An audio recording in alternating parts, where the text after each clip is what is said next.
பழங்காலத்தில் பிரம்மாதேவன் உலகத்தை படைத்தல் அறிவும் பண்பும் நாகரிகமும் இல்லை. அந்த நேரத்தில் பிரம்மாதேவி தன் கருணையால் ஒரு தேவியை உருவாக்கினார். அவளே சரஸ்வதி தேவி. அறிவின், இசையின், கலைஞானத்தின் மற்றும் வசனத்தின் தெய்வம். சரஸ்வதி தேவி தோன்றியவுடன் அவர் உலகிற்கு ஒழுக்கம், அறிவு, கலை மற்றும் கல்வி போன்றவற்றை கொண்டு வந்தார். அதனால் உலகம் புதிதாக சீர்படுத்தப்பட்டது.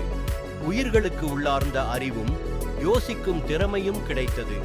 அவளது பெயர்களும் பணி, வசனத்தின் தெய்வம், ஞானம் தருபவள், வீணை இசைக்கும் தேவதை, சத்தியத்தின் தேவதை. அவர் வெண்மையான புடவையில் வீணை, நூல்கள், ஜபமாலை ஆகியவற்றுடன் காட்சி தருகிறாள். வெண்மையான அன்னப்பறவை மீது அமர்ந்துள்ளார்.